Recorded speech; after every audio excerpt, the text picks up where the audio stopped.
MSLI T V, رہنمائی بدلتی دنیا کے لیے۔ ان الحمد لله نحمده ونستعينه ونستغفره ونؤمن به ونتوكل عليه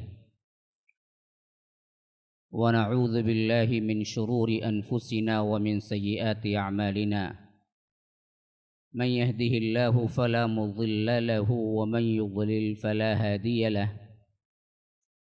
واشهد ان لا اله الا الله وحده لا شريك له، واشهد ان محمدا عبده ورسوله، اما بعد، فان خير الحديث كتاب الله، وخير الهدي هدي محمد صلى الله عليه وسلم،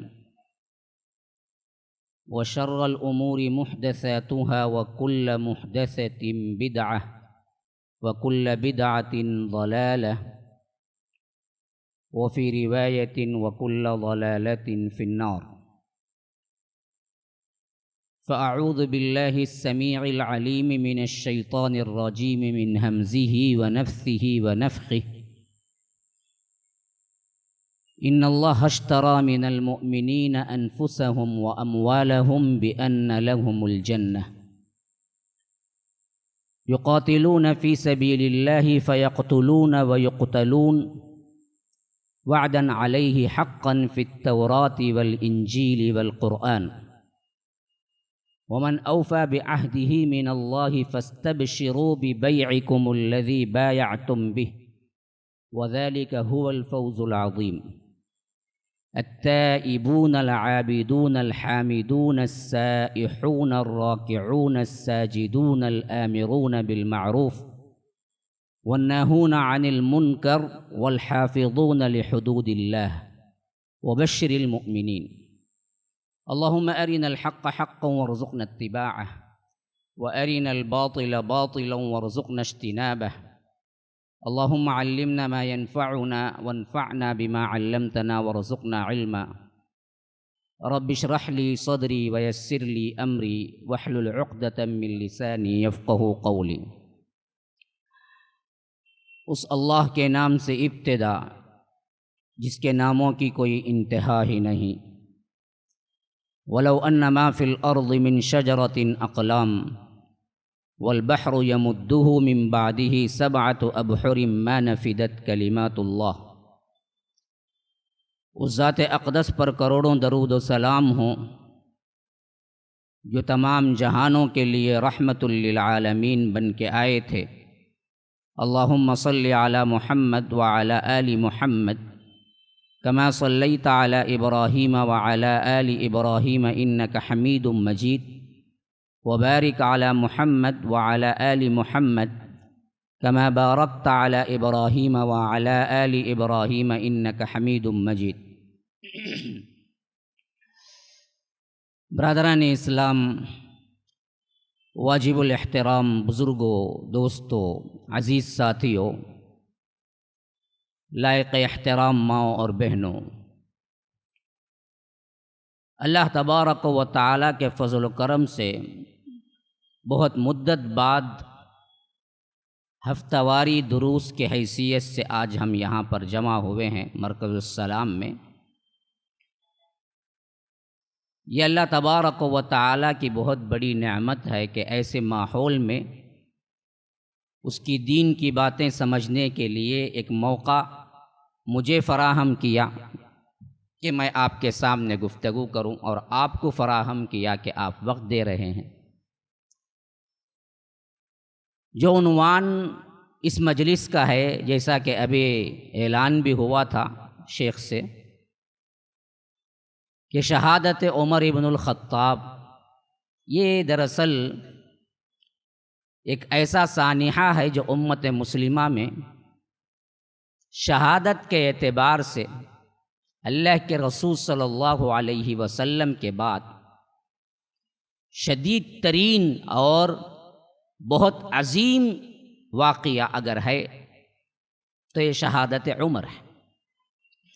بدقسمتی سے یہ ہوا کہ ہمارے اندر سنیت سے زیادہ شیعت غالب رہی، اور ان بدبختوں نے بعد میں آنے والے جو شہادتی واقعات ہیں ان کو اس حیثیت سے بڑھا چڑھا کر پیش کیا کہ لوگ شہادت کے اعتبار سے صرف کربلا کے واقعے کے علاوہ کسی چیز میں لفظ شہادت معلوم ہی نہیں ہے۔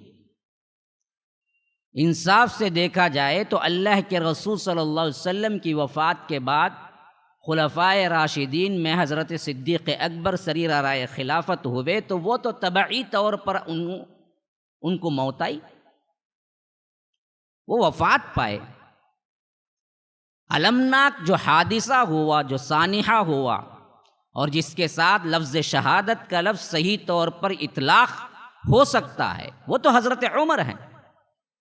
پھر اس کے بعد ہی حضرت عثمان بھی شہید ہوئے، پھر اس کے بعد ہی حضرت علی بھی شہید ہوئے، پھر اس کے بعد کیا ہیں، ایک ناحیے سے دیکھا جائے تو حضرت حسن بھی شہید ہی ہوئے۔ پھر اس کے بعد کا مرحلہ آتا ہے جس میں حضرت حسین شہید ہوئے رضی اللہ عنہم اجمعین، اور وہ شہادت بھی ایک الگ ہی منظر ہے جس کو غیر مستند روایتوں سے لے کر ایک ایسا سما باندھ دیا جاتا ہے کہ گویا کہ اس سے بڑا سانحہ المناک کوئی واقعہ دنیا میں کبھی ہوا ہی نہیں، حتیٰ کہ ہم سنیوں کا بھی اعتقاد یہی بن گئے، حالانکہ بات یہ نہیں ہے۔ اس سے بڑا سانحہ اگر دیکھا جائے تو حضرت عثمان کی شہادت ہے۔ یہاں 3 دن پانی بند کیا گیا تو وہاں 18 دن پانی بند کیا گیا۔ یہاں کم از کم وفات کے وقت 55 سال کی عمر رکھ لیجئے یا 60 کے درمیان ہی رکھ لیجئے حضرت حسین کی، لیکن وہاں پر 82 سال کی عمر کے ضعیف تر اور اللہ کے رسول صلی اللہ علیہ وسلم کے دوہرے داماد کا قتل ہوا، تو عظیم سانحہ وہ بھی ہے۔ لیکن روایتوں کے اعتبار سے، مرثیہ خوانی کے اعتبار سے، آپ کو معلوم ہونا چاہیے لٹریچر میں ایک صنف ہے جس کا نام ہے مرثیہ۔ ہمیں نہ زبان سے کوئی تعلق ہے، نہ اپنی نہ دوسری۔ انگلش کا گرامر بولیں گے تو بھی ہمارے بچے نہیں سمجھ سکتے، اردو کا گرامر بولیں گے تو بھی نہیں سمجھ سکتے۔ ہم تو کیا ہیں، دونوں ملا کے بات کرنے والے ہیں۔ زبان جس کی چلے جاتی ہے، تہذیبیں ان کی مٹ جاتی ہیں۔ تو زباندانی کے اعتبار سے یاد رکھیے، لٹریچر میں ایک صنف ہے جسے مرثیہ کہتے ہیں۔ مرثیہ اس کو کہتے ہیں جو صرف مرنے والوں پر نظمیں بنائی جائیں، مرنے والوں پر اشعار بنائے جائیں، رو رو کے اسے پڑھا جائے۔ اور یہ مرثیہ خوانی کی ابتدا بھی کربلا کا واقعہ ہی دراصل کیا ہے، اس حیثیت سے، اس زمانے سے اس زمانے تک۔ اور انیس دبیر کا تو کیا ہے، مرثیہ بہت مشہور ہے۔ تو ان کا مرثیہ گا گا کے، رو رو کے تعزیہ مارنے کا ایک رواج محرم کے ان دنوں میں، خواہ وہ سنی ہوں، خواہ وہ آ کر شیعہ ہوں، سب مناتے ہیں۔ حالانکہ نوحہ کرنے کی اجازت سگے لوگوں کے لیے بھی صرف 3 دن ہے، اس کے بعد نوحہ کرنے کی اجازت نہیں ہے۔ وہ تو واقعہ بہت دور کا ہو چکا۔ تو بہرکیف یہ واقعہ اسی واسطے میں آپ کے سامنے رکھنا چاہ رہا تھا، تو کہ پہلے تو یہ حقیقت، یہ تاریخ آپ کے سامنے آ جائے۔ دوسرا کیا ہے، ماشاءاللہ دکھنے والوں میں نوجوان اور نوجوانی کی منزل پہ قدم رکھنے والے زیادہ دکھ رہے ہیں، بڑی خوشی ہو رہی ہے۔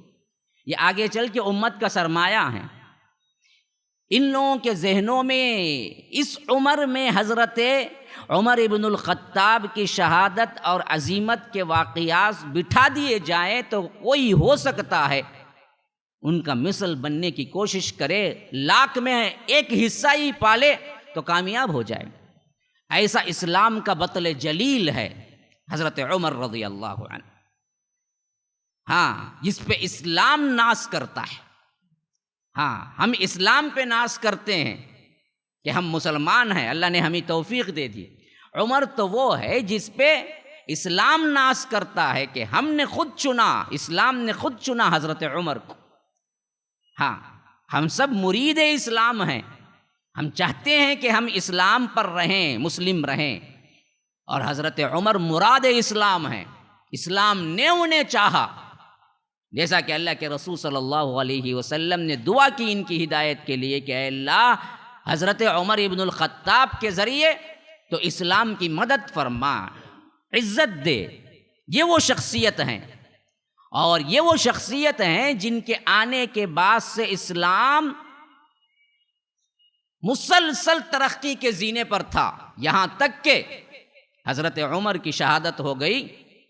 میرا قول نہیں ہے، سعید ابن المسیب کا قول ہے، کئی صحابہ کا قول ہے جو کہتے ہیں کہ اس کے بعد جو اسلام کا عروج کا زمانہ زوال پر آیا تو وہ زوال ہی ہوتا آ رہا ہے، یہاں تک کہ ابھی بھی وہ زوال جاری ہے۔ کس حد تک ابھی زوال پذیر ہوگا معلوم نہیں ہے، لیکن اس زوال کی ابتدا حضرت عمر کے شہادت کے دن سے ہوئی تھی۔ ہاں، حضرت عمر کے شہادت کے دن سے ہوئی تھی۔ وہ کیسے؟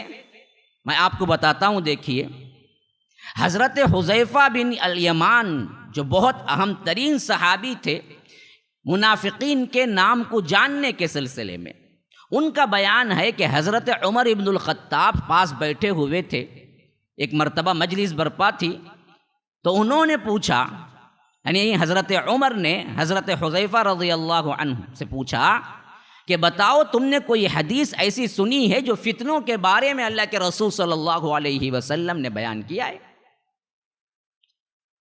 جو حرف بحرف تمہیں یاد ہے؟ تو فرمایا کہ ہاں میں نے سنا ہے، اور مجھے حرف بحرف وہ حدیث یاد بھی ہے۔ تو حضرت عمر نے پوچھا کہ بتاؤ وہ کون سی حدیث ہے جو تم نے سنا ہے؟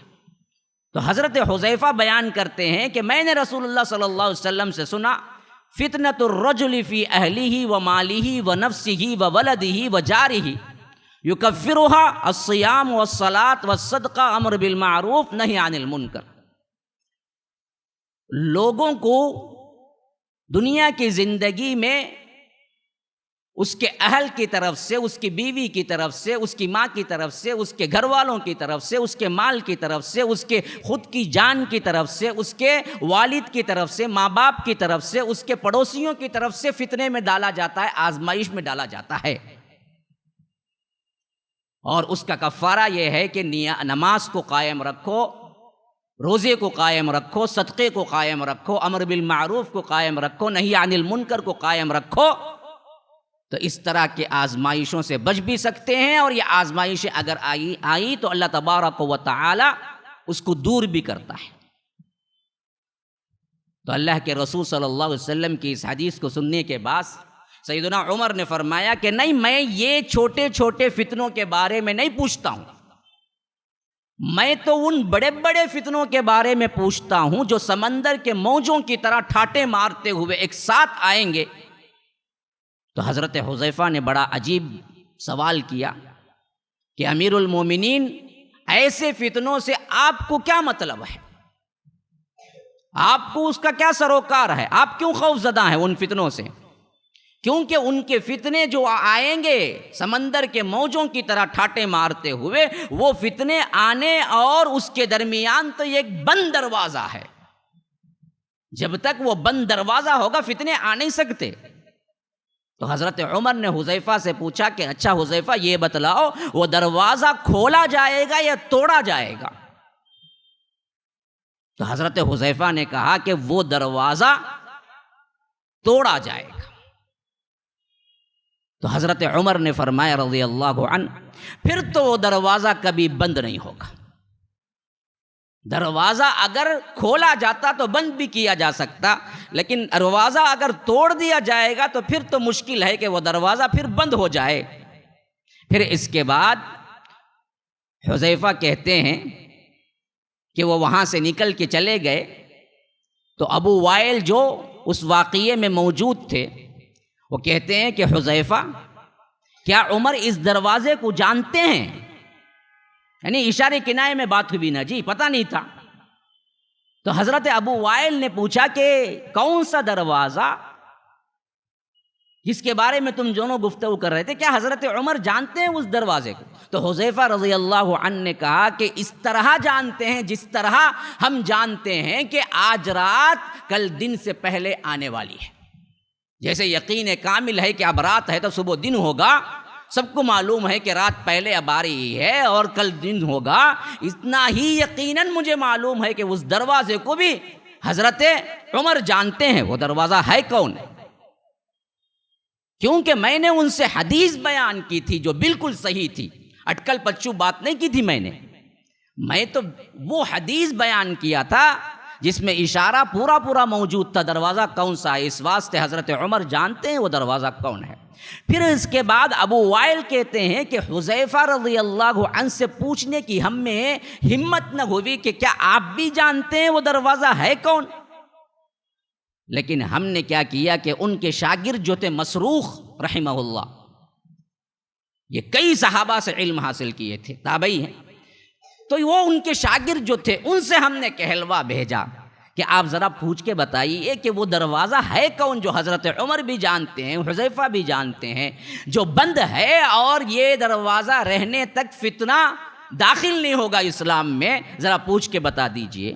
تو حضرت حذیفہ نے کہا کہ وہ خود حضرت عمر ہے۔ فتنوں کے بارے میں بند دروازہ کون ہے؟ وہ خود حضرت عمر ہیں۔ ہاں، یہ روایت صحیح بخاری کے اندر کتاب الفتن کے اندر آئی ہے، حدیث نمبر 7096 بخاری کے اندر، جس میں اللہ کے رسول صلی اللہ علیہ وسلم نے خود بتا دیا تھا کہ عمر جب تک زندہ رہیں گے فتنے امت میں داخل نہیں ہوں گے، اور یہ بند دروازہ ہے، یہ مضبوط ترین دروازہ ہے، اور یہ دروازہ توڑا جائے گا، اشارہ کیا ہے؟ شہید ہوں گے، کھولا نہیں جائے گا۔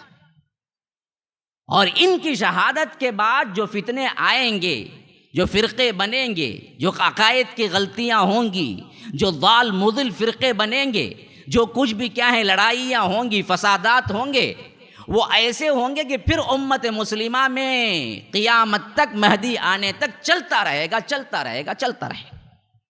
ہاں، اسی واسطے کہتے ہیں مؤرخین کہ حضرت عمر رضی اللہ عنہ، حذیفہ نے جب تصدیق کی کہ آپ ہی وہ دروازہ ہیں، اشارے کنائے میں بتا دیا کہ آپ کو کیا پریشانی ہے جب تک آپ زندہ ہیں کہ آپ کے اوپر آپ کے دور میں کوئی فتنہ در نہیں اٹھا سکتا، تو اصل میں معلوم تھا کہ حضرت عمر کو کہ یہ زمانہ قریب آ رہا ہے، مدت جا رہی تھی۔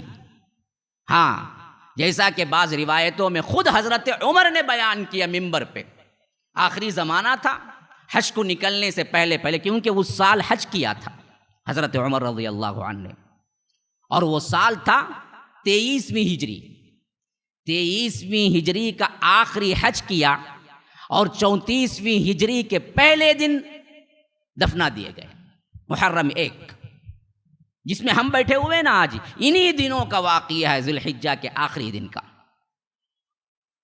تو یہ چیز جب حج کے ایام آئے تو عموماً مدینے والے نکل جاتے تھے ذی القعدہ میں، کیونکہ ذی الحج کے ابتدائی ایام میں حج شروع ہو جاتا تھا۔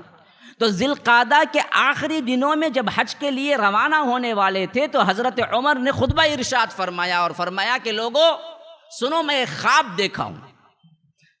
خواب یہ ہے کہ ایک مرغا مجھے ٹھونگے مار رہا ہے، اور اس کی تعبیر بھی میں نے لی ہے خود، اور تعبیر یہ ہے کہ میرے جانے کا وقت قریب آ گیا ہے، میری شہادت کا وقت قریب آ گیا ہے۔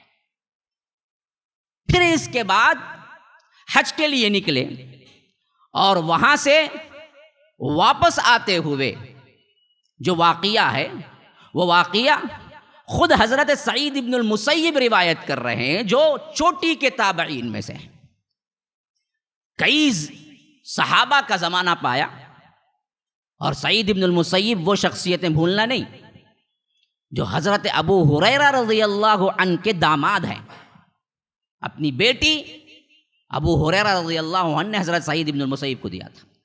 تو وہ راوی ہیں کہ کہتے ہیں کہ حضرت عمر جب منا سے روانہ ہوئے، ابطح ایک جگہ کا نام ہے، وہاں پر اپنا اونٹ بٹھایا اور سنگریزے جمع کیے، یعنی چھوٹے چھوٹے کنکرے یا پتھر جمع کرتے گئے، یہاں تک کہ وہ جمع کرنے سے ایک چبوترا سا بن گیا، یعنی ایک چھوٹا سا کیا ہے، ایک ایسا ٹیلا بن گیا جس کے اوپر بیٹھا جا سکتا ہے۔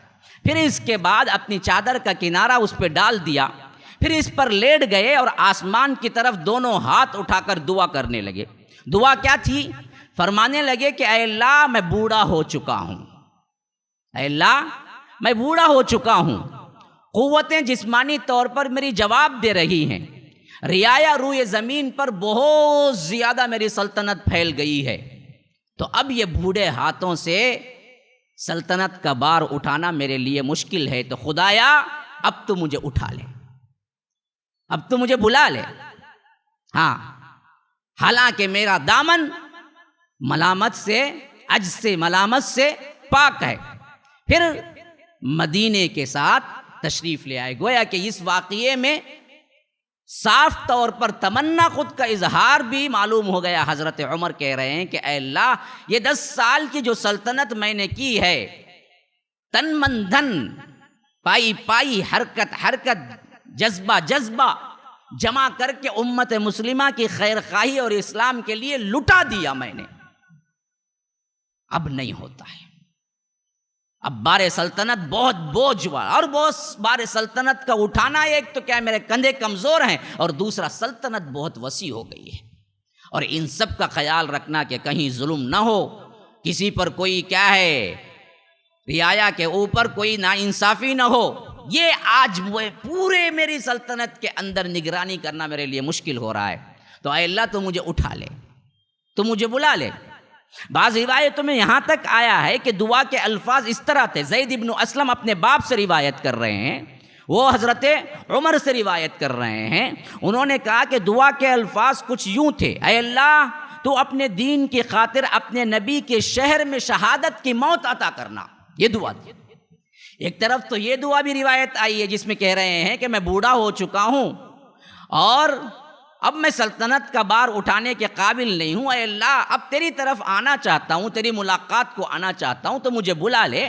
لیکن دوسری طرف اس خواہش کا بھی اظہار بڑے شد و مت کے ساتھ ہو رہا ہے جو زید ابن اسلم اپنے باپ سے روایت کر رہے ہیں، اور وہ اپنے دادا حضرت عمر سے روایت کر رہے ہیں، کہہ رہے ہیں کہ وہ جو الفاظ تھے حضرت عمر کے دعائی الفاظ، وہ کیا تھے کہ اے اللہ یہ دین کی خاطر اپنے نبی کے شہر میں شہادت کی موت، اور ایک روایت میں ہے کہ اے اللہ میری روح کو اس حالت میں پرواز کر کہ تیرے راستے میں ہوں اور تیرے نبی کے شہر میں بھی ہوں، یعنی شہادت کی موت بھی دے اور موت بھی مدینے میں دے۔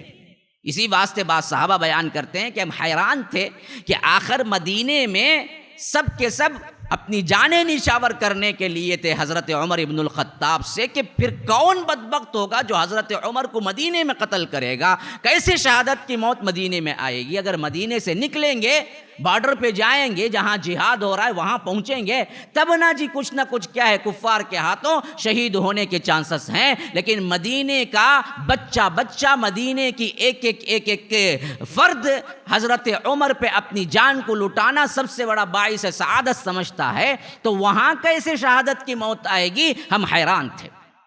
اور اسی طرح یوسف بن حسین بن الہادی، عبد الہادی ان روایات کو نقل کرنے کے بعد کہتے ہیں، ایک بات سوال پیدا ہو سکتا ہے، نوجوان بچے ہیں، ایک حدیث میں آیا ہے کہ موت کی تمنا نہ کرو، موت کی دعا نہ کرو۔ اب سوال پیدا ہوتا ہے کہ پھر حضرت عمر نے کیوں کیا، کیوں مانگا؟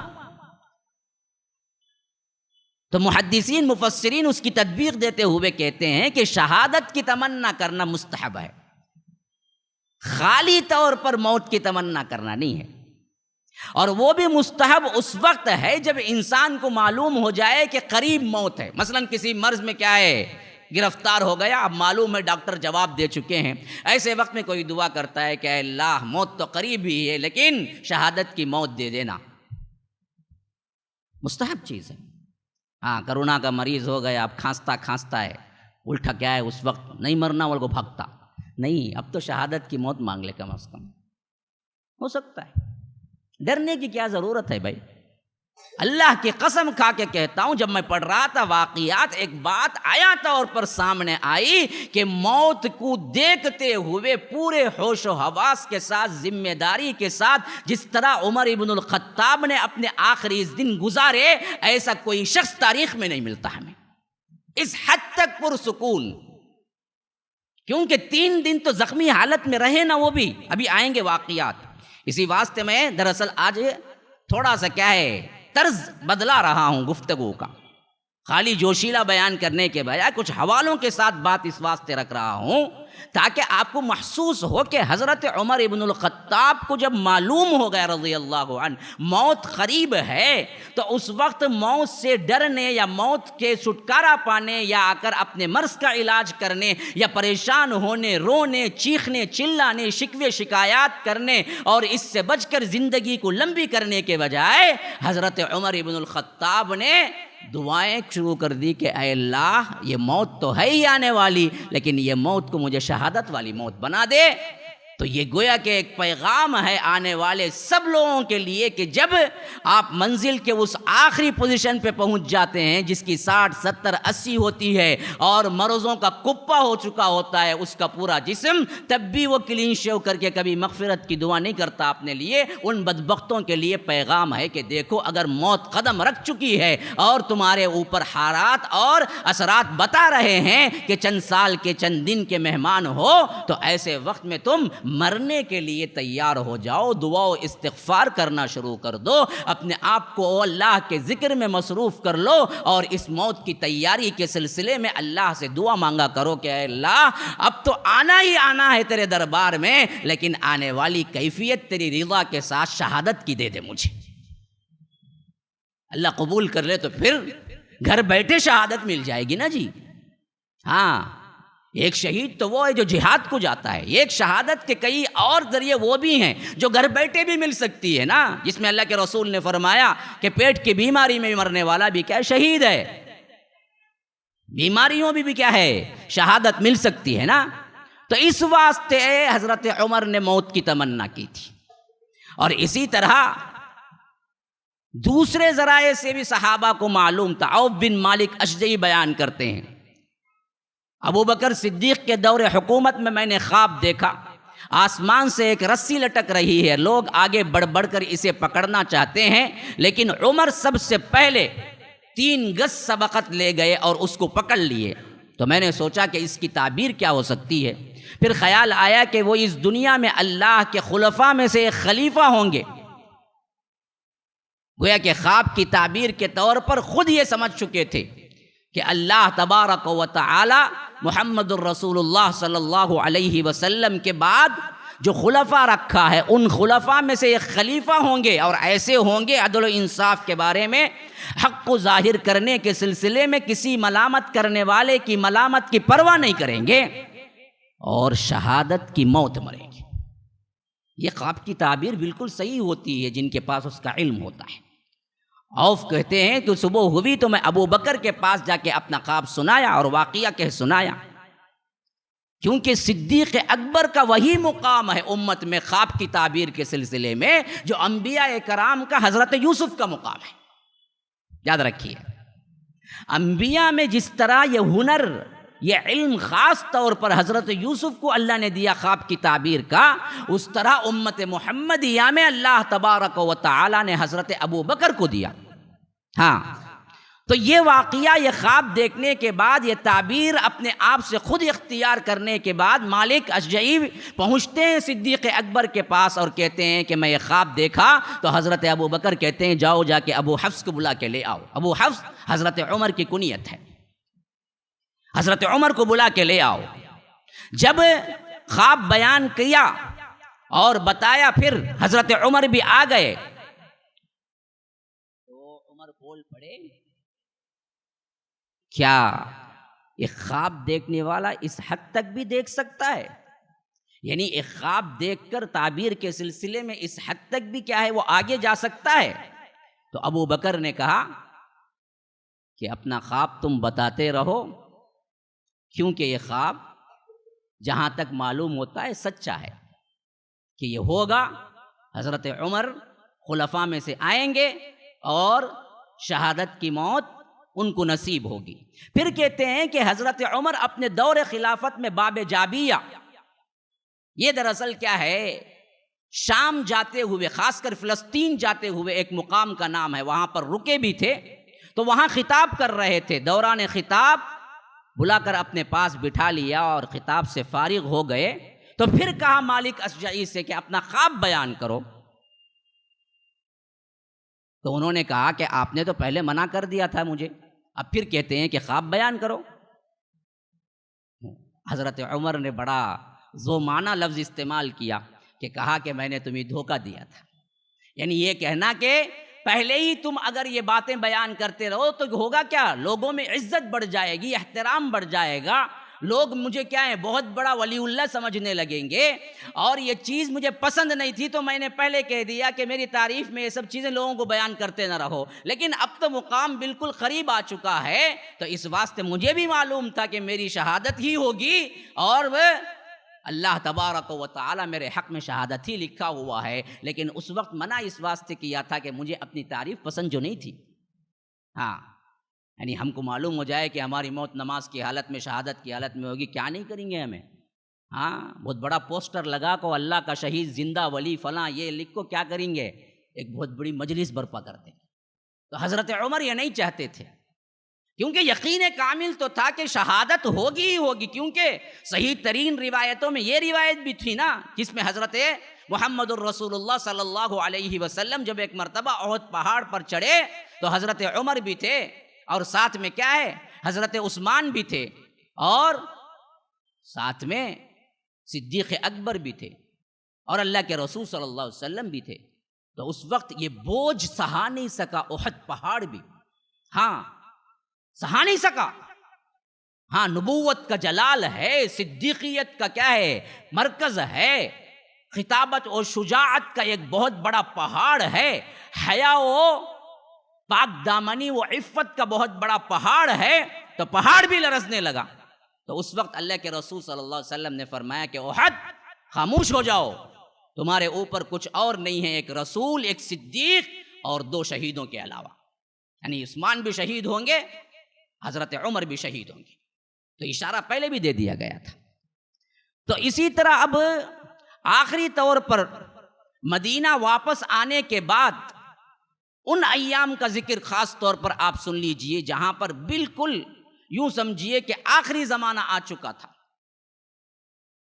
ایسے زمانے کے واقعات میں سے جو اہم ترین واقعہ تھا وہ یہ تھا کہ عمر فاروق اپنی شہادت سے 4 دن قبل، یوں سمجھ لیجئے کہ 26 ذی الحج تھا، یا 27 کی رات تھی یا صبح تھی، لیکن 4 دن کا اگر اندازہ کر لیں گے تو 26 ہی تھا، اور 26 کی وہ صبح تھی، فجر کی نماز تھی۔ پھر اس کے بعد 27، 28، 29، 30، 1 محرم کو 4 دن پہلے زخمی ہوئے، 4 دن گزارا، اور 4ویں دن انتقال، 1 محرم، پھر تدفین ہوئی۔ تو اس حیثیت سے 26 ذی الحج برابر ہے۔ تو ذی الحجہ کا مہینہ تھا، اور کہتے ہیں کہ اس دن خاص طور پر حذیفہ بن یمان اور سہل بن حنیف جو تھے نا، ان دونوں کے پاس خاص طور پر باتیں اس سلسلے میں کی جو سلطنت کی انتظامات کے سلسلے میں ضروری باتیں تھے۔ اس میں خاص طور پر یہ پوچھا تھا کہ جو لوگ ٹیکس دیتے ہیں، خراج دیتے ہیں، کہیں تم ان لوگوں پر ظلم کر کے تو نہیں لیتے، جو جن کا حق ہے اتنا ہی لیتے، گورنمنٹ کا معاملہ ہے، سختی ہے اور ساتھ میں پاور ہے، تو تم لوگوں پر ظلم تو نہیں کرتے۔ تو انہوں نے کہا کہ امیر المومنین گمان بھی مت کیجئے کہ ہم کسی پر ظلم کریں گے، آپ نے جو اصول بیان کیے، جن کا جو حصہ جو حق بنتا ہم صرف وہی لیتے ہیں، اس کے علاوہ کچھ ظلم نہیں کرتے۔ تو ان کو تاکیداً کہا کہ دیکھو غلاموں کا خیال رکھو، زیر دست جو لوگ ہیں ان کا مزدوروں کا خیال رکھو، اور اسی طرح مفتوحہ علاقوں کے بارے میں جو عامل تھے جن کو وہ حاکم بنا کر بھیجے تھے، ان کے سلسلے میں بھی خاص طور پر ہدایتیں جاری کیے۔ اب آخری دن کہتے ہیں، یہ بہت اہم واقعہ ہے، بڑا تفصیلی واقعہ ہے، بخاری کے اندر موجود واقعہ۔ وہ کیا ہے؟ ایک شخصیت ہے عمرو بن میمون، یہ تابعی ہیں، وہ یہ پورا واقعہ اپنی حاضری میں بیان کرتے ہیں کہ میرے ساتھ ہی ہوا واقعہ کہ جس دن سیدنا حضرت عمر زخمی ہوئے، فجر کی نماز میں صف بندی کے لیے میں خود کھڑا ہوا تھا۔ فجر کی وہ نماز تھی جس میں حضرت عمر مسجد آئے ہوئے تھے، اور میرے عمر کے درمیان، یعنی اتنا میں قریب تھا حضرت عمر کے، میمون بن مہران کہتے ہیں، عمر بن میمون کہتے ہیں کہ میں اتنا قریب تھا کہ صرف درمیان میں حضرت عبداللہ ابن عباس تھے، صرف، کیونکہ ان کو بھی بہت چاہتے تھے حضرت عمر، تو عبداللہ ابن عباس وہاں تھے جو سب سے چھوٹے عمر میں تھے، لیکن چاہتے اتنے تھے اور فہیم اور ذکی ایسے تھے کہ حضرت عمر چاہتے تھے کہ یہ بڑے بڑے علم والوں میں شمار ہوں۔ تو کہتے ہیں کہ عمر بن میمون، میں اور حضرت عمر کے درمیان صرف عبداللہ ابن عباس تھے۔ جب آپ دو صفوں کے بیچ سے گزرتے تھے تو خاص طور پر ہدایت کرتے ہوئے گزرتے تھے کہ صفیں درست کرو، صفیں درست کرو، صفیں درست کرو۔ تو معلوم ہوتا تھا کہ صفیں درست کرنا حضرت عمر کے زمانے میں نماز کے لیے خالی خولی صرف مصلی پہ کھڑے ہو کے نہیں کہتے تھے، بلکہ مصلی چھوڑ کے پیچھے کی صفوں کے درمیان چلتے تھے خود حضرت عمر، کون آگے نکلا ہوا ہے، کون پیچھے ہے، کون صحیح نہیں ہے، اس کو برابر کرتے تھے۔ جب ہجوم زیادہ ہو جاتا تو اس کے لیے خصوصی عوام میں سے، خصوصی صحابہ میں سے کیا ہے مقرر کرتے تھے کہ دیکھو فلاں ایریے سے فلاں ایریے کے صف تم ذمہ دار ہو، فلاں ایریے کا فلاں ایریے سے تم ذمہ دار ہو، فلاں ایریے کا فلاں ایریے سے تم ذمہ دار ہو۔ اس طرح لوگوں کو ذمہ داری دیتے کہ صف کے اندر داخل ہو کر صف برابر کریں۔ تو وہ آخری دن جب آئے تھے فجر کو، اس وقت بھی یہی حالت تھی کہ صفوں کے درمیان چلتے رہے اور کہتے رہے کہ صفیں درست کرو، صفیں درست کرو، صفیں درست کرو، یہاں تک کہ آگے بڑھتے ہوئے مصلی پہ کھڑے ہوئے تکبیر تحریمہ سے نماز شروع کی۔ اور عموم کیا تھا نماز فجر میں؟ یا رب سورہ یوسف تلاوت کرتے یا سورہ نحل جیسی سورتیں تلاوت کرتے؟ ہاں، آدھا جز کم از کم، اور خالی ایک رکعت میں۔ اور اس کے بارے میں خود کہتے ہیں کہ حضرت عمر یہ کیوں تلاوت کرتے؟ تاکہ لوگوں کو پہلی رکعت مل جائے۔ کتنا خیال ہے، دیکھو کتنا خیال ہے، دیکھیے ایک امام کو کیسے کیسے خیالات رکھنا چاہیے۔ دیکھیے پہلی رکعت طویل کرتے، بڑی لمبی سورتیں پڑھتے، قیام بہت لمبا ہوتا۔ ایک تو کیا ہے کہ فجر میں لمبی قرات مستحب ہے، محبوب ہے، لیکن دوسرا معاملہ یہ بھی ہوتا اس واسطے بھی کہ تاکہ لیٹ آنے والوں کو بھی پہلی رکعت مل جائے، اس واسطے لمبی قراتیں کرتے۔ اور اس دن ہوا یہ کہ جیسے ہی اللہ اکبر کہہ کر نماز شروع کی کہ تھوڑا بھی ابھی شروع بھی نہیں کی قرات، ابو لولو فیروز جو کیا ہے محراب کے پیچھے چھپا ہوا تھا، وہ خنجر کیا ہے مارا، جس سے ایک حد تک پہچان لیا ہے حضرت عمر۔ اسی واسطے لفظ نکلا کتے نے مجھے مار ڈالا، اس بدبخت نے مجھے مار ڈالا۔ اندیشہ تھا۔ اب یہ اندیشہ کیسے ہو سکتا ہے؟ یہ بھی بڑی انوکھی داستان ہے۔ ہاں، ہوا یہ کہ ایک مرتبہ کیا ہوا تھا کہ یہ ابو لولو فیروز جس نے مارا ہے نا، یہ دراصل مجوسی نسل غلام تھا۔ ایک تو غلام بھی تھا، مجوسی بھی تھا۔ مجوسی کون ہے پتا ہے؟ ایک ہے یہودی، ایک ہے نصرانی، لیکن ایک ہے مجوسی۔ پتا ہے کچھ مجوسی کسے کہتے ہیں بھائی؟ کسی کو پتا ہے مجوسی کسے کہتے ہیں؟ چائے بسکٹ کھانا ہی مصروف ہے اتنے کہ کیا کہہ رہا ہوں بھی بھول گئے۔ مجوسی کسے کہتے ہیں پتا ہے؟ ہاں جی، آگ کی جو پوجا کرتے ہیں اسے کہتے ہیں مجوسی۔ ہاں،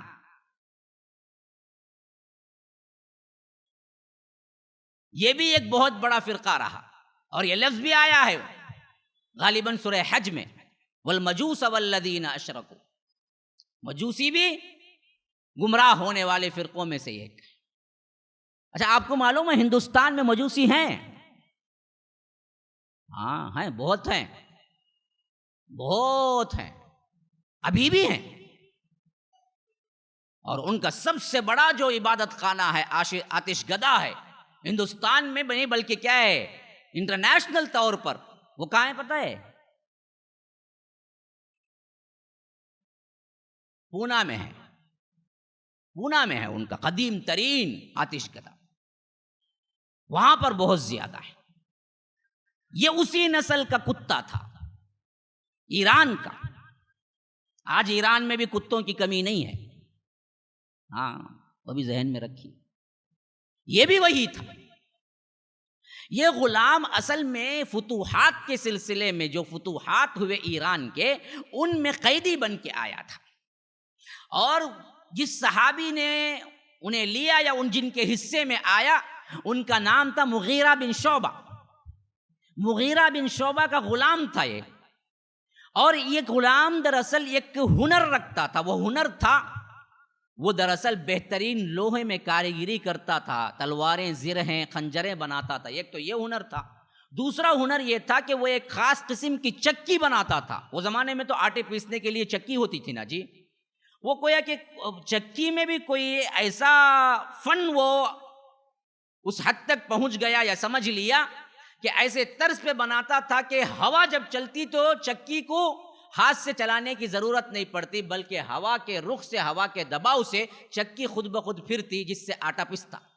اس ٹائم کی ٹیکنالوجی، وہ ٹیکنالوجی اس کے پاس تھی، ہاں یہ مشہور بھی تھا۔ تو اسی واسطے حضرت مغیرہ بن شعبہ نے اس پر ٹیکس لگایا تھا، اور یہ بالکل جائز تھا کہ غلاموں پہ ٹیکس لگایا جا سکتا ہے۔ اب اس کے واقعات الگ ہیں، احکامات الگ ہیں، میں اس میں جانا نہیں چاہتا۔ ابھی ڈر شروع ہو گیا ہے کہ مجھے مضمون ختم کرنے بھی دیں گے، کیونکہ چائے دے کے ختم کر دیے تو اب کیا ہے بات بیٹھنے کی، اب تو بس جانے کی فکر ہونی چاہیے۔ اس واسطے ذرا لیٹ ہی دینا تھا، دیتے تو دیتے، ایک آدھا گھنٹہ لیٹ دیتے تھے تو لوگ ہمیں خاموش بیٹھتے تھے۔ اچھا خیر، بدعا سب دیونوں کو بھائی ایسا بولتا ہوں، اچھا کرے دیے۔ تو بہر کیف کیا ہے، حضرت مغیرہ بن شعبہ اس پہ کیا کیے تھے، دیکھ بات تو جو چاہے کما لے، تو بڑا کاریگر ہے، بڑا کما سکتا ہے، لیکن دن کے 4 درہم مجھے دے دینا لا کے۔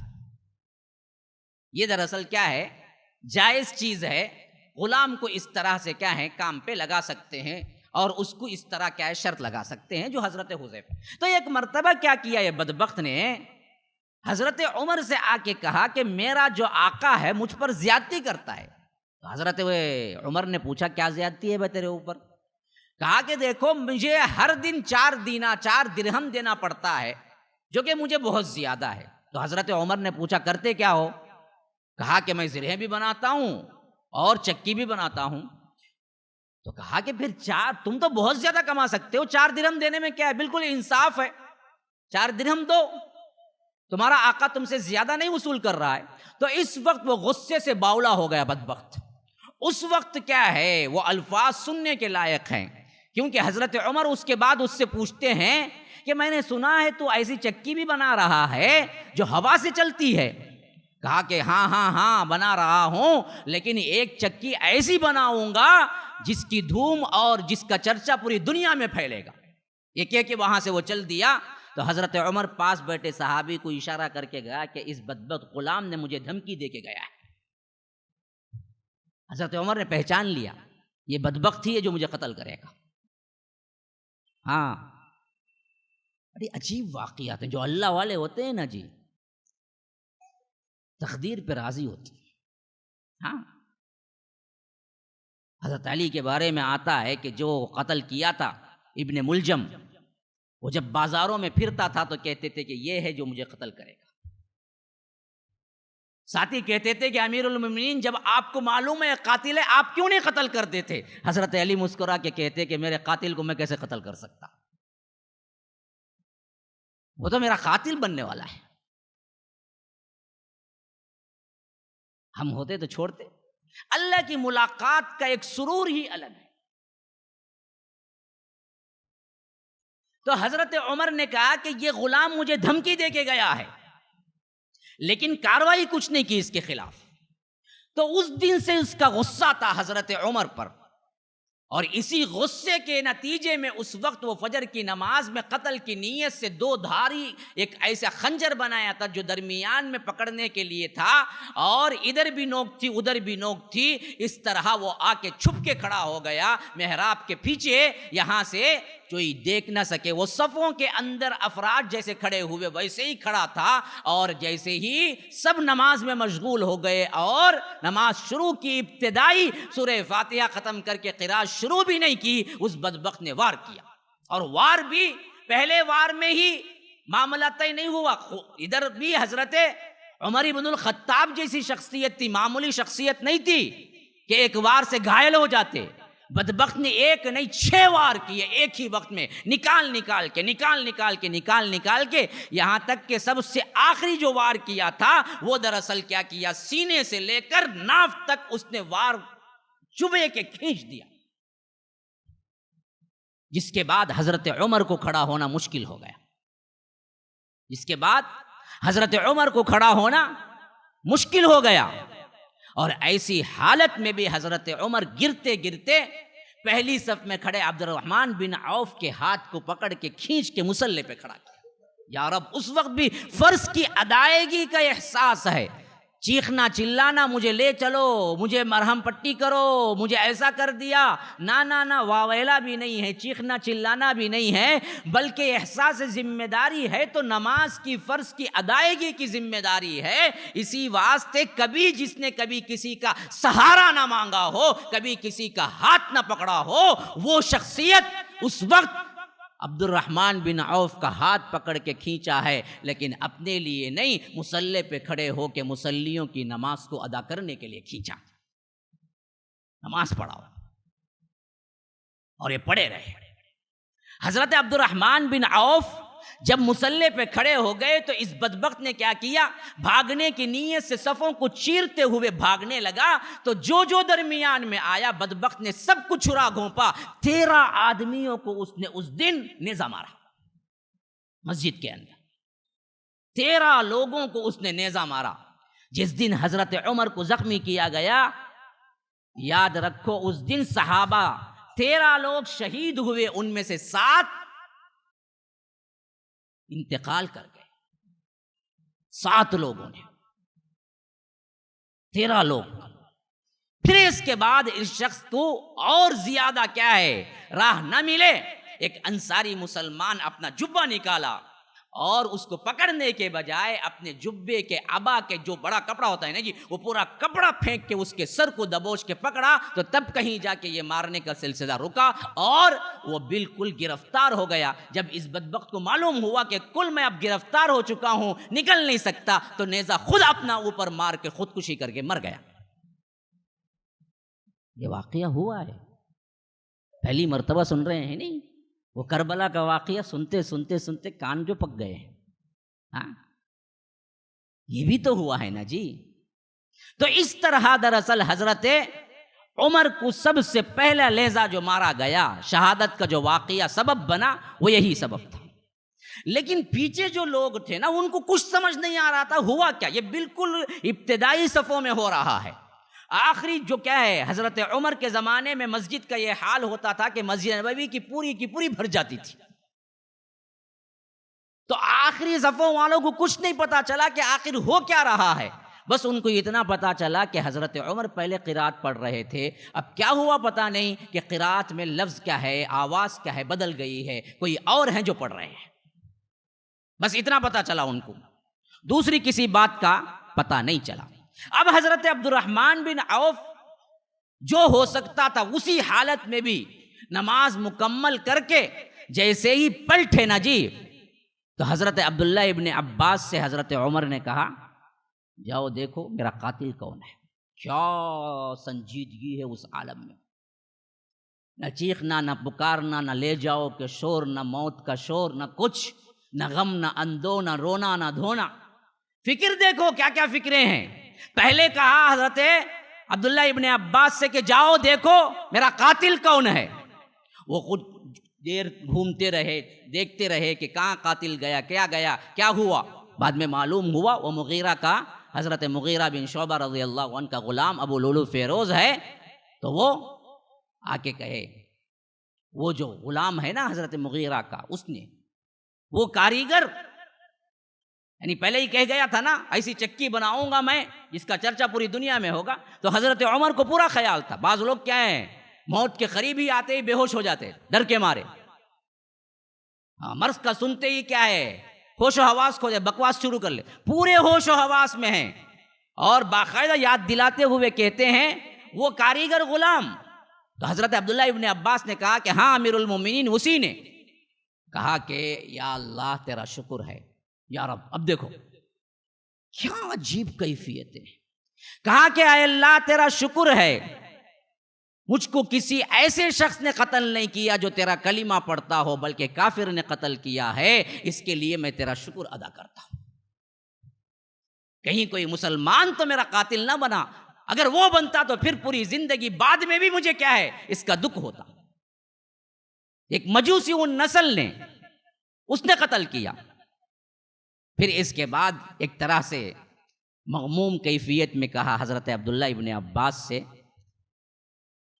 کہ تمہارے باپ اور تمہاری رائے یہ تھی کہ ان مجوسی غلاموں کو اچھی اچھی رعایتیں دے کر مدینے میں رکھو، جبکہ میں مخالف تھا.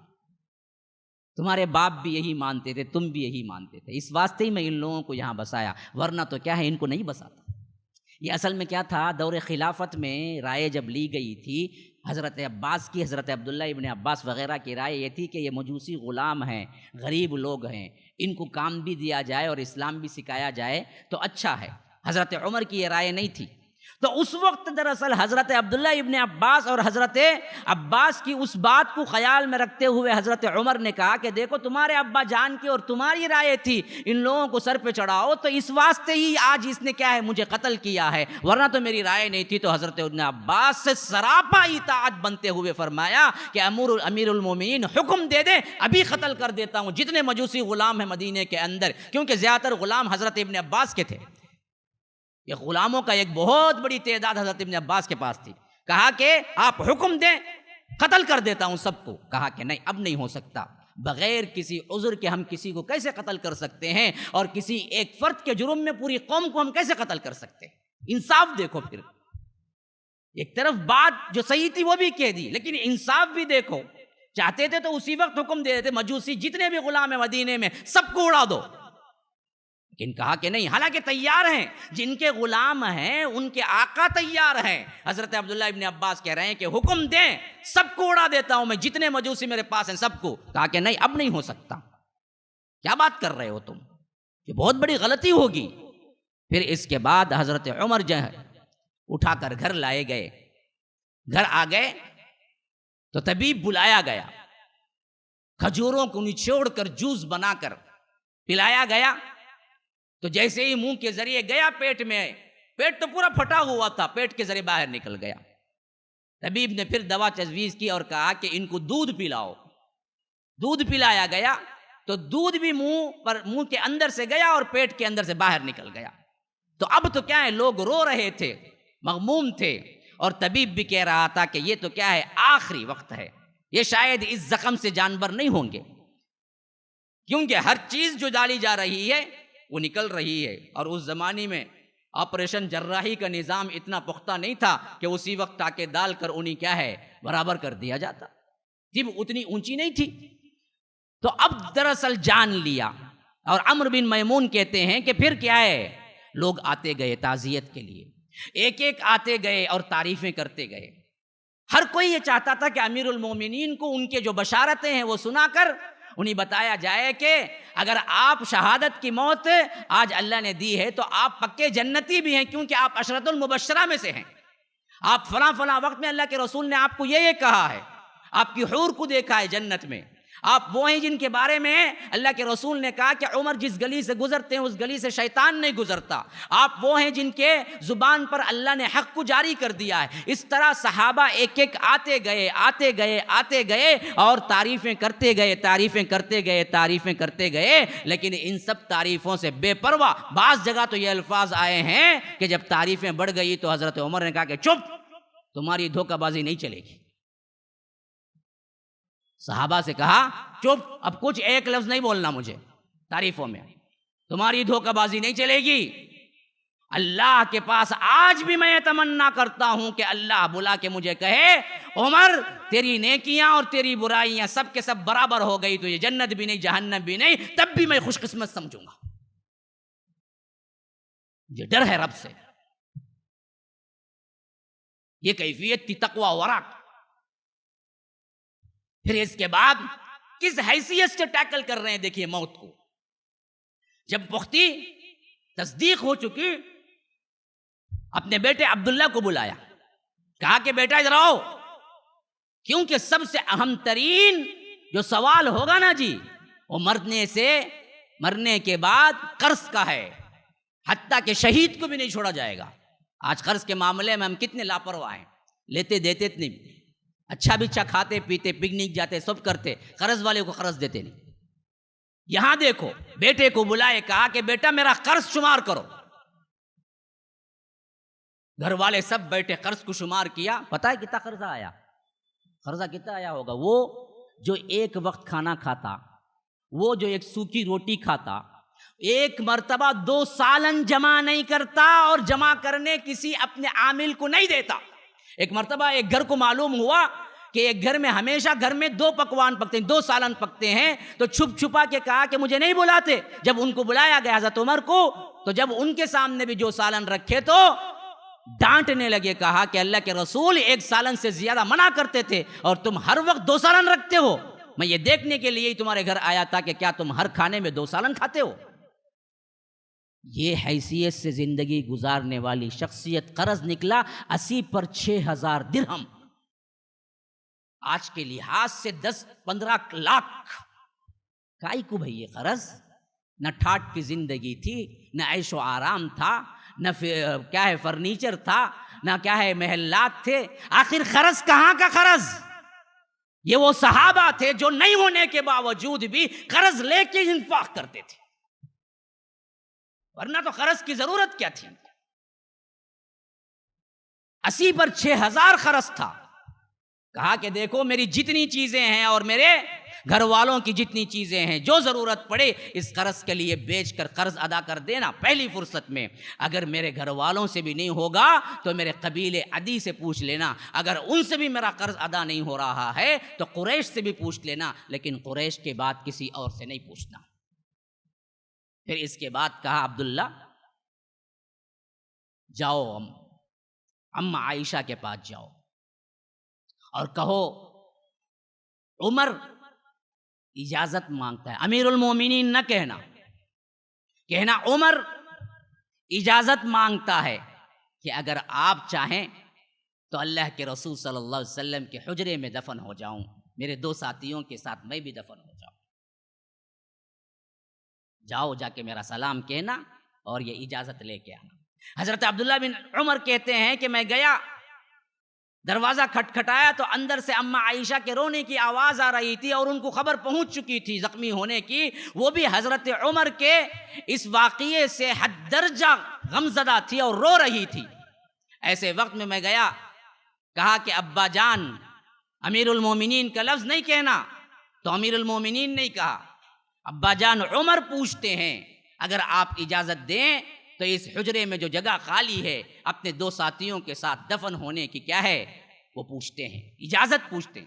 حضرت اماں عائشہ نے کہا کیا اکرام تھا دیکھیے صحابہ میں, ان بدبختوں نے اہل بیت کو اور خلفاء کو دشمن بنا کے پیش کر دیا. ان بدبخشیوں نے, محبت کا تو عالم یہ تھا کہ اماں عائشہ نے کہا اللہ کی قسم میرا ایک شوہر تھا, ایک باپ تھا, اللہ کے رسول شوہر تھے اور صدیق اکبر باپ تھے, تو میری سب سے زیادہ زندگی کی جو خواہش تھی وہ یہ کہ میں اپنے باپ اور اپنے شوہر کے ساتھ دفن ہو جاؤں. یہ جگہ میں اپنے لیے رکھی ہوئی تھی, اگر عمر نہ پوچھتے تو میں کسی اور کے لیے یہ قربانی نہیں دے سکتی. لیکن یہ وہ شخص ہے جو زندگی میں کبھی کچھ نہیں مانگا, آج دروازے پہ پوچھ رہا ہے تو میں انکار نہیں کر سکتا. جاؤ جا کے کہو کہ وہ جگہ میں دے رہی ہوں. جب یہ واپس آئے, حضرت عمر نے پوچھا کہ کیا جواب لائے ہو؟ کہا کہ آپ کی مرضی کے مطابق جواب ملا ہے. تو حضرت عمر کہے کہ اللہ کی قسم مجھے دنیا جہاں کی دولت مل جاتی تو بھی مجھے اتنی خوشی نہیں ہے جو خوشی مجھے آج ملی ہے کہ میرا مدفن وہ ہوگا جہاں میرے دونوں ساتھی ہیں. یہ میری سب سے بڑی زندگی کی خواہش تھی کہ میں اللہ کے رسول صلی اللہ علیہ وسلم کے ساتھ میں دفن کیا جاؤں, اور یہ خواہش پوری ہو گئی. لیکن یاد رکھو عبداللہ, یہ بھی ہو سکتا ہے کہ آج امیر المومنین ہیں، اس واسطے شاید کیا ہے تقریباً اجازت دے دی ہو اما عائشہ، کل کے دن کیا ہے خیال بدل جائے، اس واسطے اگر میری وفات ہو جائے میرا جنازہ لے جا کے حجرے کے اندر داخل نہ کرنا تب تک جب تک کہ پھر ایک مرتبہ اجازت نہ لے لینا۔ کہا کہ جاؤ، یہ بات ذہن میں رکھ لو، وفات کے بعد جب میرا جنازہ اٹھے گا تو حضرت عائشہ کے حجرے کے اندر جانے سے پہلے پھر جنازہ رکھ دینا، پھر ایک مرتبہ اندر جانا اور پوچھنا کہ عمر اجازت چاہتا ہے، امیر المؤمنین نہ کہنا، عمر اجازت چاہتا ہے کہ اب بھی آپ اسی فیصلے پر قائم ہیں، تو جب اجازت دے دیں گے تو تب جا کے کیا کرنا، مجھے دفن کرنا۔ اسی اثنا میں یہ بات ہو گئی کہ لوگ آ رہے تھے، ایک نوجوان داخل ہوا، کہا کہ امیر المومنین آپ کے لیے کیا فکر ہے، خوشی ہی خوشی ہے، خوشخبریاں ہی خوشخبریاں ہیں، جب تک اللہ کے رسول تھے آپ سے راضی رہے اور آپ کو جنت کی بشارت دی، آپ عشرۃ المبشرہ میں سے رہے، پھر اس کے بعد خلافت ایسی چلائی کہ آپ کی خلافت میں کوئی ناانصافی نہیں ہوئی اور سب کے سب لوگ آپ سے راضی رہے، اور آخری ملاقات میں آخری وقت میں اللہ نے شہادت کی موت دے دی، اس سے بڑی اور کیا چیز ہو سکتی ہے، آپ کے لیے تو خوشخبریاں ہی خوشخبریاں ہیں۔ تو کہا کہ بیٹا مجھے دھوکے میں مت ڈال، بیٹا مجھے دھوکے میں مت ڈال، میں تو سوچ رہا ہوں کہ میری نیکیاں میری برائیاں دونوں برابر ہو کے اللہ چھوڑ دے تو یہی کافی ہے۔ پھر یہ کہہ کے وہ پلٹ کے جانے لگا بندہ۔ ایسے وقت میں بھی امر بالمعروف نہی عن المنکر کا کیا احساس ہے، کیا ذمہ داری ہے، دیکھیے ایسے وقت میں انسان دیکھتا کیا ہے بھائی، کچھ نہیں دیکھتا، نہ نمازوں کی فکر ہوتی ہے، نہ کیا ہے احکامات کی فکر ہوتی ہے، نہ آ کر پردے کی فکر، کچھ نہیں ہوتی۔ ایسے وقت میں دیکھیے کیسے اطمینان سے زندگی گزار رہے ہیں۔ وہ پلٹ کے جا رہا تھا تو کہا کہ بھتیجے ادھر آؤ، ابھی تم نے مجھے بشارتیں دی لیکن تمہارا کپڑا ٹخنے سے نیچے ہے، تمہارا کپڑا ٹخنے سے نیچے ہے، اگر تم اس کو اوپر کر لو تو کپڑا بھی کیا ہے پاک صاف رہے گا اور ساتھ میں اللہ بھی تمہارا تم سے خوش ہوگا۔ معمولی بات جو ہم کبھی نہیں نوٹ کرتے، اچھے وقت میں بھی کسی کو نہیں بولتے، پینٹ جھاڑ رہا ہے پوری روڈ، بولتا نہیں، کئی کو بولتا نہیں، میں پہنا تو انہیں بولیں گا نا، میں بھی پہنتا ہوں نا۔ شادی آئی تو دیکھنا چوپ ٹخنے کے اوپر رکھنے والوں کے ٹخنے دکھتے نہیں شادی میں، ہاں باقی وقت میں سب آدھا پنڈلی تک بھی چڑھا لیتا وضو کرتے ہوئے مسجد میں، ٹریک پینٹ کو آتا کہتے مسجد میں، پھٹی ٹریک کرے پتلی پورا دکھتا اس میں سے، ہمیں ہم کیا مچ لینا، شادی کو ٹریک پینٹ کو جنگا ہی نہیں، ہاں اللہ کے دربار میں کوئی عزت نہیں، وقار نہیں، احترام، کوئی عزت وقار احترام۔ پھر اس کے بعد حضرت عمر 4 دن تک اسی حالت میں رہے لیکن انتظام میں کوئی فرق نہیں آیا، کوئی شیخ و پکار نہیں، کوئی پریشانی نہیں۔ لوگ آئے، کہا کہ جیسے ابو بکر صدیق نے خلیفہ مقرر کر دیا آپ کو، اس طرح آپ بھی خلیفہ مقرر کر دیں، آپ کے بعد کون ہوگا؟ کب؟ اسی حالت میں۔ کہا کہ نہیں، وہ موقع الگ تھا لیکن اب میں وہ طریقہ نہیں، مجھے تو کیا ہے ایک کے سپرد کر دینے کے لیے وہ شخصیت نہیں مل رہی ہے۔ ایسے ہی حالات میں بعض روایتوں میں ہوتا ہے کہ اس وقت کہتے کہ کاش کہ ابو عبیدہ ہوتے تو میں ان کے سپرد کر دیتا، لیکن وہ ان سے پہلے وفات پا چکے تھے، کیونکہ اللہ کے رسول نے انہیں امین هذه الامہ کہا تھا کہ امت کے امین ہیں، تو میں امت کی یہ امانت بھی انہی کے سپرد کر دیتا۔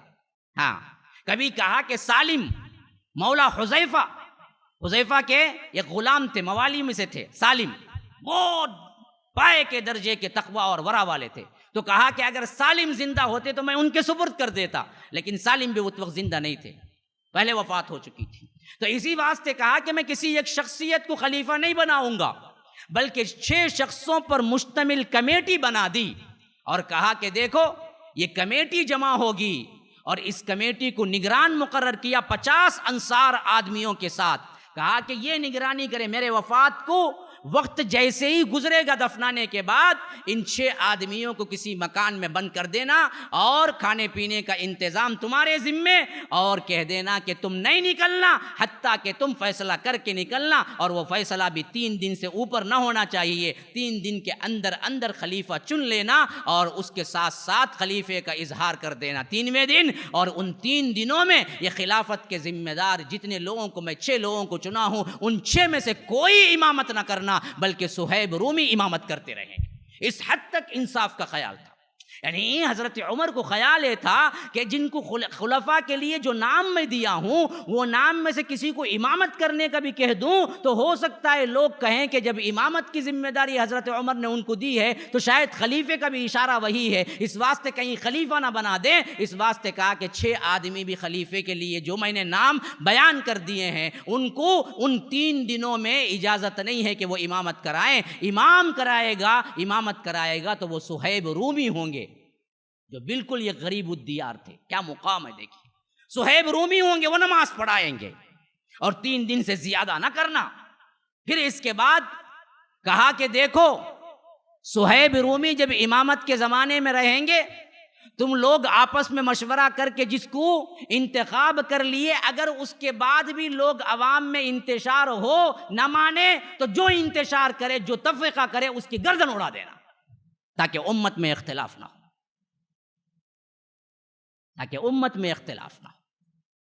کس حالت میں کر رہے ہیں یہ سب کام، وہ دیکھو کس حالت میں کر رہے ہیں۔ اور آخری دن آخری ایام میں تو حالت یہ ہو گئی کہ جب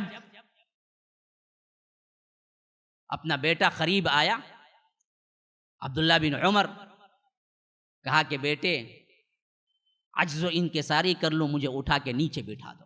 کہا کہ ابا جان اس حالت میں آپ نہیں ہیں کہ میں آپ کو اٹھا کے نیچے بٹھاؤں۔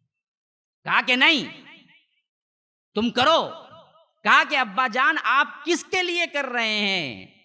اللہ تو آپ سے راضی ہے، رسول راضی رہے، جنت کی بشارت ہے، آپ کو حور کی بشارت ہے، آپ کس واسطے آوازاری کر رہے ہیں؟ کہ کہا کہ بیٹا میں جو کہہ رہا ہوں وہ کرو، مجھے اٹھا کے نیچے بٹھاؤ، میں آج عجز و انکساری اپنے رب کے سامنے کرنا چاہتا ہوں۔ اور بٹھا دیے تو اپنے گلے کو لگا لیا زمین سے، کہا کہ اے اللہ اس کی مغفرت کر دینا، اس کو معاف کر دینا، جس کی کیا ہے سلطنت جا رہی ہے، تو وہ ہے جس کی سلطنت کہیں نہیں جاتی، تو احکم الحاکمین ہے، پورے زمانے کا تو ہی اختیار رکھتا ہے۔ میں گنہگار ہوں، اگر میں آ جاؤں تیرے پاس اور تو کام لے عدل سے اور تو دیکھے میرے اعمال کو تو میں تو مستحق ٹھہروں نار کا، اگر تو رحم کر دے تو میں جنت کا مستحق ٹھہروں۔ امید ہے کہ تو مجھ پر رحم کرے گا۔ رو رہے ہیں۔ کون سی شخصیت؟ وہ جن کے لیے بشارتیں ہی بشارتیں ہیں۔ پھر اس کے بعد حضرت حفصہ آئی، بیٹی امہات المومنین میں سے حفصہ حضرت عمر کے پاس آئی تو ضبط نہ کر سکی، کہا کہ غارت ہو اس غلام کا، ابا جان اس نے آپ کو یہاں تک پہنچا دیا، اور زار و قطار رونے لگی، حتیٰ کہ حضرت عمر نے کہا کہ بیٹی تم امہات المومنین میں سے ہو پھر بھی رو رہی ہو۔ تھوڑا رونے میں تھوڑا آواز بلند ہو گئی، جسے نوحہ کہہ سکتے ہیں۔ حضرت عمر غصہ ہو گئے، کہا کہ بیٹی یہ آہوازاری اس سے منع نہیں کیا اللہ کے رسول صلی اللہ علیہ وسلم نے، اپنی بیٹی کو کہہ رہے ہیں، وہ بھی وہ بیٹی جو امہات المومنین میں سے، لیکن شریعت کی پاسداری دیکھو۔ کہا کہ کیا کر رہی ہو بیٹی؟ آوازیں شور چیخ و پکار نہ کرو، ہاں تم میرے جدائی کے غم میں رو رہی ہو تو میں رونے سے نہیں روکوں گا، رونے کی حد تک تو اسلام میں اجازت ہے، لیکن آہوازاری اور چیخ و پکار کرنا جائز نہیں ہے۔ یہ کہہ کے جو عورتوں کا ایریا جو کیا ہے خواتین کی جگہ تھی وہاں پر بھیج دیا، کہا کہ لوگ اور بھی بہت انتظار کر رہے ہیں دیکھنے کے لیے کہ بیٹی تم جاؤ، تم خواتین کے اندر رہو۔